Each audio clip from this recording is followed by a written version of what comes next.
Halo anak-anakku kelas 9 yang sedang berada di rumah masing-masing. Jumpa pertama dengan saya Ibu Adel Gonda saja dalam mata pelajaran Bahasa Indonesia. Baik anak-anak, hari ini kalian akan belajar tentang unsur kebahasaan teks laporan percobaan. Namun, sebelum kita memulai pembelajaran pada hari ini, sebagai insan yang bertuhan, marilah kita mengawalinya dengan doa menurut agama dan keyakinan kita masing-masing. Ibu beri waktu 1 menit untuk berdoa. Berdoa mulai.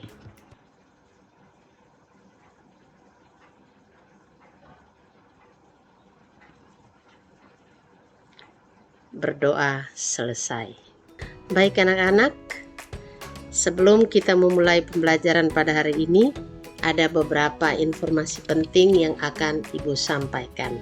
Informasi yang pertama, untuk mata pelajaran Bahasa Indonesia kelas 9 di semester ganjil ini, kalian akan mempelajari 8 kompetensi dasar. 8 kompetensi dasar itu terdiri dari 4 kompetensi dasar pengetahuan dan 4 kompetensi dasar keterampilan. Untuk lebih jelasnya, kalian dapat memperhatikan slide berikut ini. 8 kompetensi dasar itu terbagi dalam kompetensi pengetahuan dan kompetensi keterampilan. Kemudian, informasi yang kedua, ada beberapa jenis penilaian. Untuk kompetensi pengetahuan, itu terdiri dari 2 jenis penilaian, yaitu penilaian tugas, kemudian ada penilaian tes tertulis. Sedangkan untuk kompetensi keterampilan, penilaiannya terdiri dari tes kinerja dan produk, penilaian produk. Informasi yang berikut, setiap menyelesaikan 1 kompetensi dasar, ada tugas yang harus Anda selesaikan, dan Ibu berharap agar anak-anak bisa menyelesaikannya dengan penuh rasa tanggung jawab, karena itu akan diambil nilainya. Ini beberapa informasi awal yang Ibu sampaikan pada pertemuan kita yang pertama ini. Baik anak-anak, mari kita lanjutkan pembelajaran kita pada hari ini. Jadi hari ini Ibu akan membawakan materi yang berjudul atau kompetensi dasar yang berjudul menelaah struktur dan kebahasaan dari laporan percobaan yang dibaca dan didengar. Ada beberapa indikator pencapaian kompetensi. Pertama, kalian harus mengetahui struktur laporan percobaan. Kedua, menganalisis struktur model teks laporan percobaan. Yang ketiga, mengidentifikasi ciri kebahasaan teks laporan percobaan. Dan yang keempat, menganalisis ciri kebahasaan model teks laporan percobaan. Tujuan pembelajaran kita yang berkaitan dengan kompetensi dasar ini adalah melalui pembelajaran daring atau setelah menyelesaikan proses pembelajaran ini, kalian diharapkan dapat menelaah struktur dan kebahasaan dari laporan percobaan yang dibaca atau didengar dengan tepat. Ini untuk materi tambahan tentang struktur dan kebahasaan. Anda dapat mengakses di laman ini. Perhatikan slide ini. Baik anak-anak, kali lalu dengan Pioneer, Anda sudah belajar tentang struktur teks laporan percobaan. Hari ini aku akan melanjutkannya dengan ciri kebahasaan atau kaidah kebahasaan dari teks laporan percobaan. Untuk itu, mari saksikan tayangan video berikut ini. Assalamualaikum warahmatullahi wabarakatuh. Hari ini kita akan belajar menelaah struktur dan kebahasaan teks laporan percobaan. Ada yang tahu apa itu teks laporan percobaan? Laporan adalah segala sesuatu yang disampaikan seseorang, baik berupa lisan maupun tulisan. Sedangkan percobaan adalah bentuk kegiatan penelitian untuk menguji atau membuktikan suatu teori. Jadi, teks laporan percobaan adalah teks yang menceritakan tentang percobaan yang dilakukan oleh peneliti, yaitu berupa hasil percobaan, karya ilmiah, dan laporan praktikum. Berikut ini adalah contoh dari hasil percobaan, yaitu ada cara membuat telur asin, cara membuat tempe, sabun mandi, bahkan ada cara membuat origami. Selain contoh di atas, ada juga contoh lainnya seperti dalam laporan praktikum, yaitu mengontrol keasaman larutan penyanggah dalam bidang kimia. Selain itu, ada juga contoh dalam bidang bahasa Indonesia, seperti praktik menerapkan PUEB dalam kehidupan sehari-hari. Laporan praktikum adalah laporan yang dilakukan berdasarkan kegiatan praktik, baik di dalam laboratorium maupun di luar ruangan. Sedangkan karya ilmiah adalah karya tulis yang dibuat dengan prinsip-prinsip ilmiah berdasarkan data dan fakta. Contoh dari karya ilmiah seperti jurnal, skripsi, tesis, dan disertasi. Selanjutnya adalah struktur teks laporan percobaan. Yang pertama adalah judul. Judul sendiri adalah nama yang akan digunakan dalam menuliskan laporan percobaan. Yang kedua adalah tujuan. Pada bagian ini, kalian jelaskan untuk apa tujuan kalian melakukan percobaan ini. Yang ketiga adalah bahan dan alat. Pada bagian ini, kalian siapkan apa saja yang akan digunakan dalam melakukan percobaan. Struktur yang keempat adalah langkah-langkah kegiatan. Pada bagian ini, kalian harus menjelaskan dari awal hingga akhir percobaan secara sistematis. Struktur selanjutnya yaitu hasil percobaan. Bagian ini, kalian harus menjabarkan hasil percobaan yang telah kalian peroleh sesuai dengan fakta dan informasi yang sesungguhnya. Kemudian, berikanlah simpulan berdasarkan hasil percobaan yang telah kalian lakukan. Pembahasan berikutnya yaitu kaidah kebahasaan teks laporan percobaan. Pertama adalah menggunakan sinonim dan antonim. Ada yang tahu apa itu sinonim dan antonim? Ya, benar sekali. Sinonim adalah persamaan dan antonim adalah lawan kata. Biasanya, bagian ini berada di langkah-langkah kegiatan. Yang kedua, yaitu menggunakan kata bilangan. Bagian ini untuk menunjukkan jumlah bahan yang digunakan. Biasanya terdapat pada alat dan bahan dalam teks laporan percobaan. Kaidah kebahasaan yang ketiga, yaitu menggunakan kalimat perintah dalam memberikan instruksi melakukan suatu hal. Misalnya terdapat pada kata campurkanlah, hindarilah, tambahkanlah, tuangkanlah, dan lain sebagainya. Kaidah kebahasaan yang terakhir adalah menggunakan kata hubung.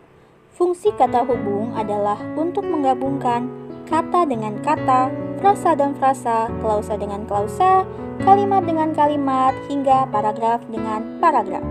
Contoh dari kata hubung yaitu dan, atau, tetapi, apabila, saat, jika, sehingga, setelah itu, kemudian, lalu, dan lain sebagainya.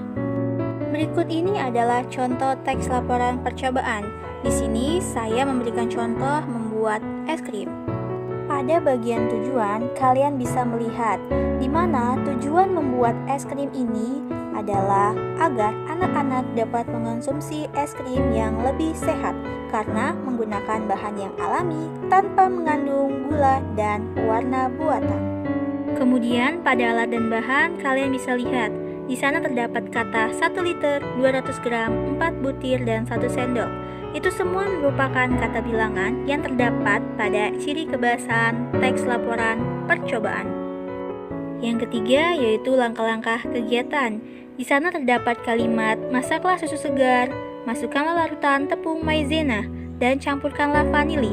Kalimat tersebut merupakan kalimat perintah yang sesuai dengan kaidah kebahasaan laporan percobaan. Lalu kalian juga bisa lihat di sana terdapat kata diamkan dan tunggu. freezer dan lemari es lembut dan halus. Itu merupakan kata dari sinonim. Keempat adalah hasil percobaan, di mana hasil percobaan membuat es krim ini ternyata tidak kalah lezat dengan es krim pada umumnya. Kemudian cara pembuatannya pun mudah dan dapat dilakukan seorang diri maupun berkelompok. Terakhir yaitu kesimpulan. Pembuatan es krim ini ternyata memberikan pengalaman yang menyenangkan karena memberikan pelajaran dalam bidang kewirausahaan. Selain itu juga dapat mengembangkan bisnis rumahan yang menguntungkan. Baiklah, itu saja yang bisa saya sampaikan pada pembelajaran hari ini. Semoga bisa bermanfaat untuk kita semua. Kurang lebihnya mohon maaf. Assalamualaikum warahmatullahi wabarakatuh. Baik anak-anak, kali lalu Anda sudah belajar tentang struktur teks laporan percobaan. Ayo, siapa yang masih ingat struktur teks laporan percobaan? Pasti ada yang sudah lupa kan? Untuk itu, perhatikan slide berikut ini. Jadi struktur teks laporan percobaan itu terdiri dari tujuan, alat dan bahan, langkah-langkah, hasil percobaan, dan kesimpulan. Hari ini, Ibu mau menjelaskan tentang kaidah kebahasaan atau ciri kebahasaan teks laporan percobaan. Yang pertama, dalam sebuah teks laporan percobaan ada penggunaan kalimat aktif. Kalimat aktif adalah kalimat yang subjeknya melakukan pekerjaan. Ciri-ciri dari sebuah kalimat aktif, yang pertama, mengandung kata kerja aktif yang ditandai dengan penggunaan imbuhan awalan memper, imbuhan gabungan men-i, men-kan, memper-i, dan memperkan. Selain itu, kata kerja aktif biasanya memiliki oposisi dengan imbuhan kata kerja pasif. Jadi kalau kata kerja aktifnya berawalan me misalnya, maka kata kerja pasifnya akan berawalan di. Begitu juga imbuhan gabungan yang lain. Ciri yang ketiga, sebuah kalimat aktif biasanya predikat kalimatnya berimbuhan ber. Ciri berikutnya atau kaidah berikutnya, ada penggunaan kalimat kompleks atau kalimat majemuk. Kalimat kompleks atau kalimat majemuk adalah kalimat yang terdiri atas dua klausa atau pola kalimat atau lebih. Kalimat majemuk terbagi menjadi dua jenis, yaitu kalimat majemuk setara dan kalimat majemuk bertingkat. Dalam kalimat majemuk setara, kedudukan pola-pola kalimatnya sama, setara, atau sederajat. Sedangkan dalam kalimat majemuk bertingkat, kedudukan pola-pola kalimatnya tidak sama karena ada induk kalimat dan ada anak kalimat. Ciri yang ketiga, ada penggunaan kata hubung. Yang dimaksud dengan kata penghubung yaitu kata atau ungkapan penghubung antar kata, antar frasa, antar klausa, dan antar kalimat. Ciri yang keempat, ada penggunaan istilah teknis bidang ilmu. Istilah teknis yaitu istilah keilmuan yang digunakan dalam bidang ilmu tertentu. Ciri keenam, ada penggunaan kata rujukan. Yang dimaksud dengan kata rujukan yaitu kata yang merujuk pada kata lain yang telah diungkapkan. Atau kata rujukan adalah kata yang merujuk pada kata, frasa, klausa, atau kalimat sebelumnya. Kata rujukan ini biasanya menggunakan kata ganti, misalnya ia, mereka, atau dia. Ada kata rujukan berupa kata ganti penunjuk, misalnya ini, itu, tersebut, dan kata rujukan yang berupa kata keterangan, misalnya di sini, di sana. Ciri yang ketujuh, sebuah teks laporan percobaan juga menggunakan kalimat perintah. Kalimat perintah adalah kalimat yang isinya menyuruh orang melakukan sesuatu. Kalimat perintah digunakan untuk menjelaskan langkah-langkah dalam melakukan percobaan. Kaidah kebahasaan berikutnya ada penggunaan kata bilangan. Yang dimaksud dengan kata bilangan adalah kata yang menunjukkan bilangan atau nominal. Misalnya 1, dua, pertama, kedua, dan sebagainya. Ada 3 macam kata bilangan. Yang pertama namanya kata bilangan utama, misalnya 1, 2, 3, dan seterusnya. Yang kedua ada kata bilangan tingkat, misalnya pertama, kedua, dan seterusnya.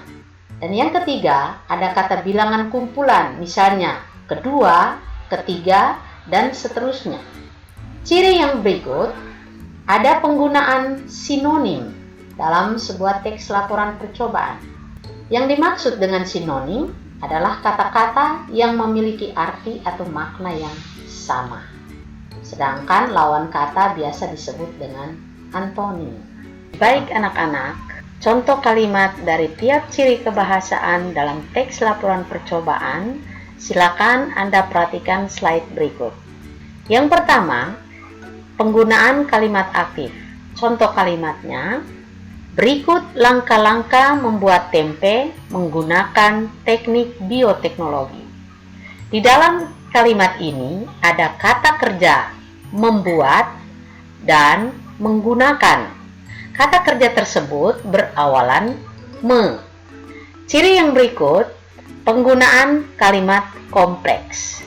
Contoh kalimat dalam teks laporan percobaan berbunyi, pembuatan tempe menggunakan ragi adalah salah satu pemanfaatan bioteknologi untuk menghasilkan produk yang bermanfaat. Kalimat ini termasuk kalimat majemuk dan menggunakan kata penghubung adalah sebagai kata penghubung untuk memisahkan induk kalimat dan anak kalimat. Jadi, kalimat kompleks pada contoh ini adalah kalimat majemuk bertingkat. Berikut contoh kalimat yang menggunakan kata hubung. Misalnya, setelah direbus, kacang kedelai didiamkan kira-kira setengah jam agar dingin. Kata hubung yang digunakan dalam kalimat ini adalah kata setelah dan agar.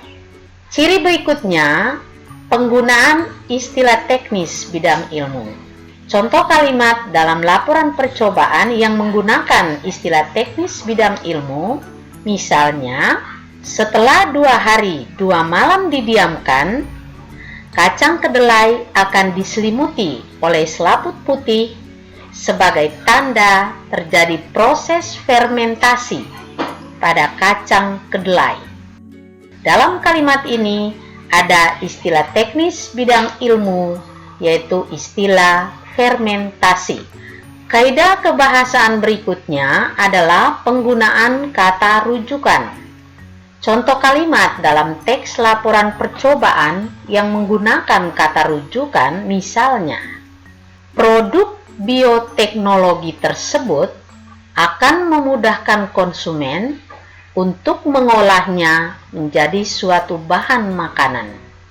Dalam kalimat ini ada kata rujukan tersebut. Jadi tersebut ini merujuk kepada hal yang sudah disebutkan sebelumnya. Ciri berikutnya ada penggunaan kalimat perintah. Contoh kalimat perintah dalam teks laporan percobaan, misalnya, ratakan kacang kedelai di atas tampah. Ini sebuah kalimat perintah atau kalimat suruhan. Ciri berikutnya adalah penggunaan kata bilangan.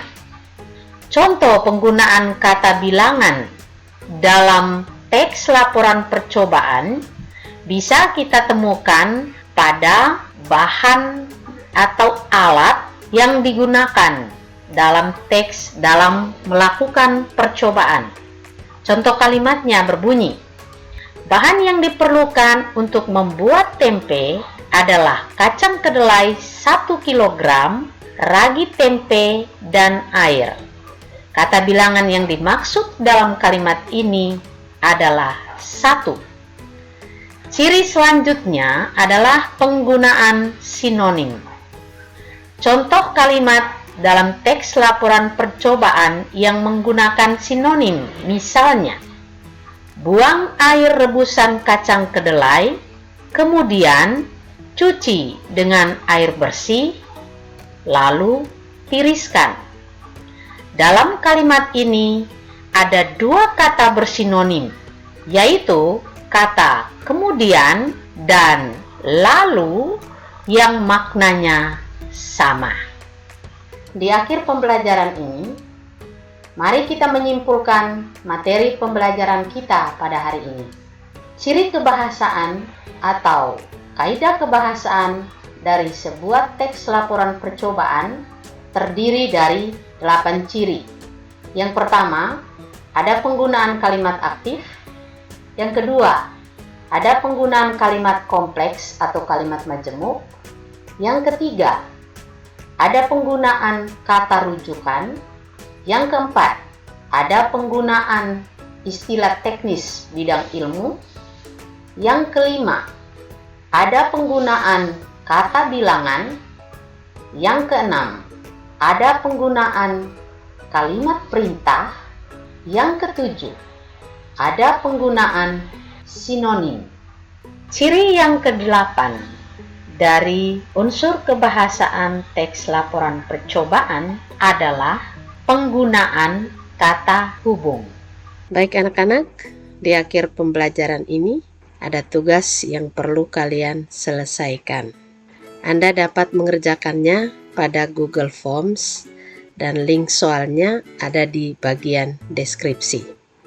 Setelah itu, Anda harus mengisi presensi dengan mencantumkan nama Anda sesuai dengan ijazah dan kelas Anda. Baik anak-anak, hanya ini materi pembelajaran kita pada hari ini.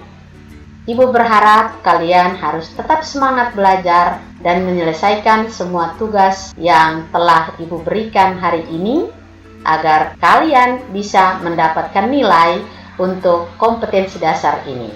Sekian pertemuan kita pada hari ini. Sampai jumpa dalam pertemuan kita di kali-kali berikutnya. Terima kasih. Selamat siang.